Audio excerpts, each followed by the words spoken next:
Hello guys, my name is Sachin Kumar. I am the teacher of biology from BBC Group. बच्चों, last class में हम discuss कर रहे थे आपके मेल रिप्रोडक्टिव ऑर्गन्स या सिस्टम को, और हमने जो डिस्कस किया था वो किया था बेटा कुछ ये करके, मैं देख रहा हूँ आपको यहाँ पे आएंगे आप मेल रिप्रोडक्टिव सिस्टम। इसमें हमने किया था कुछ इसके मेन ऑर्गन्स होते हैं वो कि स्क्रोटम है, टेस्टिस हैं, एपिडिडाइमस है, वास डिफरेंस, यूरेथ्रा, पेनिस और ये एक्सेसरी सेक्स ग्लैंड्स हैं आपके 3 तरह की। ठीक है, ये हमने एक डिस्कस किया था। और इसके बाद में हमने शुरू किया था आपका स्क्रोटम से। तो हमने हेडिंग डाला था बेटा स्क्रोटम। स्क्रोटम होता क्या है कि भाई आपको पता है कि जो दोनों लेग्स होती हैं मेल की, उनके बीच में एक पाउच लाइक स्ट्रक्चर होता है जो कि हैंग रहता है लगातार, इसको आप स्क्रोटम कहते हैं। और स्क्रोटम क्या होता है? स्क्रोटम मैंने बता दिया, इसकी पूरी लेयर जो स्किन होती है उसके बारे में कि आउटर लूज होती है, मिडल में जो थोड़ी लूज कनेक्टिव टिश्यू की बनी होती है, और इनर जो होती है वो स्मूथ मसल्स की बनी होती है, जिन्हें को डार्टोस मसल्स भी कहते हैं। और स्क्रोटम का मेन काम क्या? स्क्रोटम भैया जो टेम्परेचर होता है स्क्रोटम का ना, नॉर्मली वो बॉडी के टेम्परेचर से 2 से 3 डिग्री कम रहता है, जिससे कि इससे क्या होता है कि जब इसका टेम्परेचर कम रहेगा तो इसमें इजीली स्पर्म का फॉर्मेशन होता है। अब केवल ये तो मेन चीज़ है कि इसका टेम्परेचर कम होता है 2.5 से 4 डिग्री सेल्सियस या 3 से 4 डिग्री सेल्सियस, तो इसमें हेल्प करता है आपके स्पर्म प्रोडक्शन में। साथ ही साथ में हेल्प करता है, स्पर्म प्रोडक्शन तो है ही इसका मेन काम, इसके बाद में इसका स्पर्म का मैच्योरेशन भी होता है, मैच्योरेशन स्पर्म का नरिशमेंट भी होता है।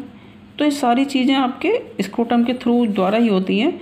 कभी कभी आपने नोटिस भी किया होगा, जब सर्दियां पड़ती हैं और टेम्परेचर बहुत ज़्यादा डाउन हो जाता है तो उस वक्त क्या होता है कि जो स्क्रोटल सैक या स्क्रोटम है वो थोड़ा सिकुड़ जाते हैं, सिकुड़ के बिल्कुल बॉडी से अटैच हो जाते हैं। ऐसा क्यों होता है कि बहुत ज़्यादा कम टेम्परेचर भी नहीं चाहिए होता है। अगर बहुत ज़्यादा कम टेम्परेचर है पूरे एनवायरनमेंट का, मान लो किसी दिन 10 डिग्री का है, तो उस दिन स्क्रोटल से एक आपका सिकुड़ के जो मेल है उसके बिल्कुल बॉडी कैविटी से लग जाएगा, तो बॉडी की जो हीट होती है उसको एब्जॉर्ब करके अपने स्पर्म प्रोडक्शन को कंटिन्यू करता है। मैंने आपको बताया बेटा कि जो मेल होता है वो पूरी ताउम्र होल लाइफ अपने स्पर्म को प्रोड्यूस कर सकता है, बट जो फीमेल होती है वो ओवल या ओवम प्रोड्यूस नहीं कर सकती। ठीक है, अब इसके बाद में आपको जो करना है, सबसे पहले अब आगे बढ़ने से पहले हमको ज़रूरत है इसके डायग्राम को समझने की। डायग्राम आपको बेटा फिर नोटबुक में बनाना है सभी को। देखिए ये डायग्राम, आप चाहें तो वीडियो को पॉज भी कर सकते हैं आसानी से। ठीक है, और यहाँ पर देख सकते हैं ये जो है इसका सेक्शन काटा हुआ, इलेक्ट्रोड सेक्शन काटा है हमने आधे में। मानो कोई मेल ऐसे खड़ा है, उसको ऐसे काटा है, बीच में से लगा के ऐसे काट दिया है। तो ये दिख रहा है हमको, यहाँ पे एक टेस्टिस दिखाई दे रही है। ठीक है, ये टेस्टिस है आपकी।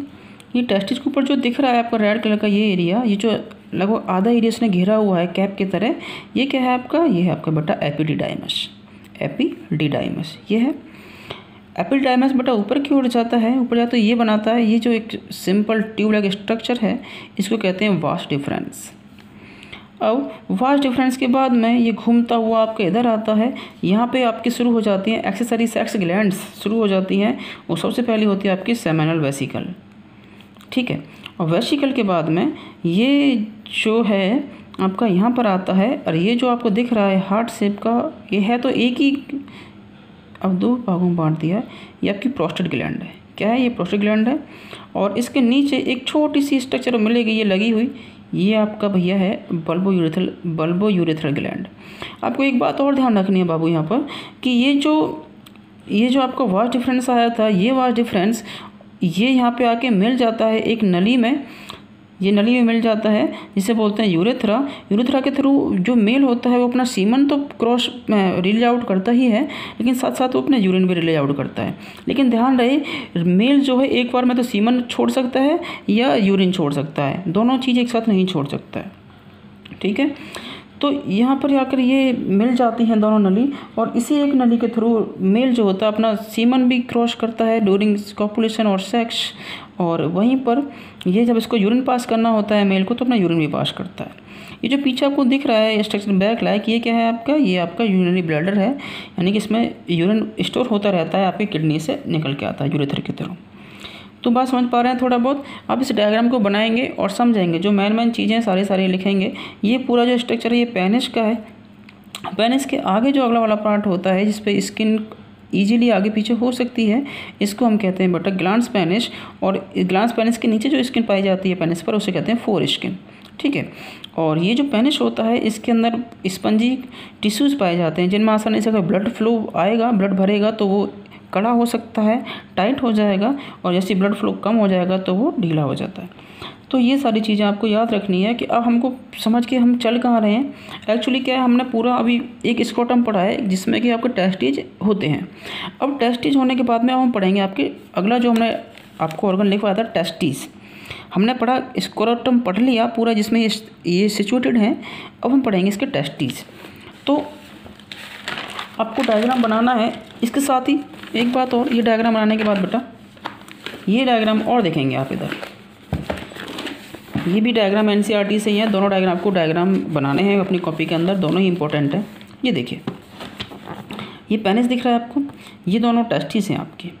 इसमें देखो टेस्टिस के अंदर दिखाया हुआ है, टेस्टिस के अंदर कुछ क्लासेस बनी हुई हैं, कुछ आपके सेपरेशंस बने हुए हैं, इनको बोलते हैं टेस्टिकुलर लोब्यूल्स, ठीक है। अब ये जो दिख रही है आपको स्ट्रक्चर, ये क्या आपकी, ये आपकी एपिडिडाइमस है।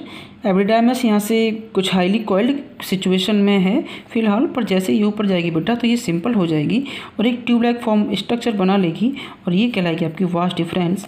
वास्ट डिफरेंस आके आपकी यहाँ पर अटैच होगी, यहाँ पे आके खुल जाएगी। ऐसे इस वाली टेस्टी की वास्ट, ये एपिडिडाइमस लगा हुआ है और ये वास्ट डिफरेंस है, और यहाँ पे यहाँ के अटैच हो जाएगी।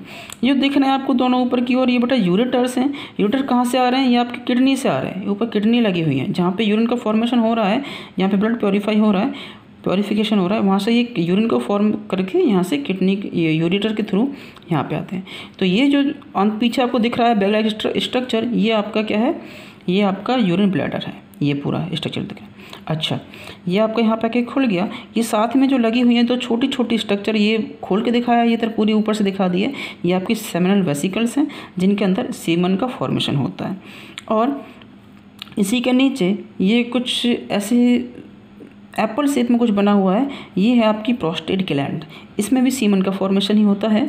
और इसके नीचे एक छोटा सा स्ट्रक्चर और होता है जो बहुत छोटी होती है, वो होती है आपकी बल्बो यूरेथ्रल ग्लैंड, या इनको हम काउपर ग्लैंड भी कहते हैं, ठीक है। ये बात समझ पा रहे हैं बेटा। और ये ग्लैंड्स के थ्रू होता हुआ ये नली में यहाँ से ऐसे आएगा, और यहाँ पे आपका ये पेनिस का फॉर्मेशन हो जाता है। ये पेनिस का जो अगला पार्ट होता है इसे ग्लैंड्स पेनिस कहते हैं, ग्लैंड्स पेनिस, और स्किन होती है उसे फोर स्किन कहा जाता है। तो मैंने कहा कि मेल जो होता है एक बार में एक ही काम कर सकता है, या तो अपना सीमन रिलीज करेगा या अपना यूरिन रिलीज करेगा या पास आउट करेगा। ये बात बेटा आप ध्यान रखेंगे। अब आप कहोगे कि सर सीमन का फॉर्मेशन तो इन जो ग्लैंड्स हैं इनमें हो रहा है, तो इनमें क्या है बेटा, जो आपकी टेस्टिस हैं इनमें दिन रात क्या होता रहता है, स्पर्म का फॉर्मेशन होता रहेगा। लेकिन स्पर्म फॉर्म होने के बाद में स्टोर कहाँ होते हैं आपके, इसके नीचे ही स्टोर होते रहे, रेटी टेस्टिस के ऊपर जाके आपके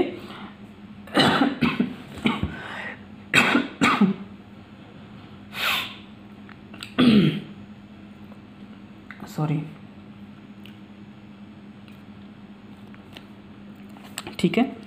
तो रेटी टेस्टिस में यहाँ पे स्पर्म फॉर्म होते रहते हैं, लेकिन जो आपका मैंने बताया सीमन जो बनता है वो किससे बनता है, आपके सेमिनल वेसिकल से बनेगा, आपकी प्रोस्टेट ग्लैंड से बनेगा, और बल्बो यूरेथ्रल ग्लैंड से बनेगा।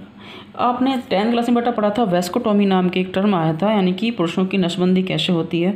उसमें आपकी जो ये वास्ट डिफरेंस है, जो सर्जन डॉक्टर होते हैं वो उसको काट देते हैं। काट देंगे तो जो इसमें स्पर्म जो बने हैं वो ऊपर तक नहीं जा पाएंगे। हाँ, वो जो मेल है जिसकी नसबंदी हुई है, जिसकी वेस्कोटोमी हुई है, वो आसानी से सेक्स भी कर सकता है, अपना सीमन भी रिलीज करेगा, बट उस सीमन के अंदर भैया आपके स्पर्म नहीं होते हैं। जब स्पर्म नहीं होंगे तो वो स्पर्म के बिना बच्चा पैदा हो ही नहीं सकता। तो इसलिए जनसंख्या को नियंत्रण, पॉपुलेशन को कंट्रोल करने के लिए ये सारे काम या वेस्कोटोमी वगैरह किए जाते हैं। तो सीमन एक्चुअली होता है क्या, सीमन एक वाइट कलर का फ्लूइड, वाइटिश फ्लूइड होता है। और ये वाइटिश फ्लूइड जो होता है बेटा, इसमें आपका कैल्शियम होता है, फ्रक्टोज होता है, और कुछ अदर चीज़ें होती हैं, ठीक है। तो वो सारी हेल्प करती हैं स्पर्म को वेजाइना के थ्रू ट्रांसपोर्ट करने में और उसको नरिशमेंट करने में। वो सारी चीज़ें बाद में। आप फिलहाल ये डायग्राम बनाएंगे, इसको भी देखेंगे, इसको भी ट्राई करेंगे 2 से 3 बार कि ये एक्चुअली है क्या। ठीक है, अब हमने क्या पढ़ा है, फिलहाल स्क्रोटम तो हमने पूरा को पूरा पढ़ लिया है। बस अब हमको शुरू करना है टेस्टिस से। फिर टेस्टिस के हमें पूरा पढ़ना स्ट्रक्चर इसके अंदर कि इसके अंदर क्या क्या है। इसके अंदर पढ़ना आपको लोब्यूल्स कितने होते हैं, क्या तरीका होता है। इसके अंदर टेस्टिस होती हैं, फिर एपिडाइमिस है आपका, वो क्या है। ऐसे हमको सारा कुछ पढ़ना है और हम शुरू करेंगे अब आपका टेस्टिस। ज़रा कॉल आ रहा है, एक मिनट बात कर लूँ।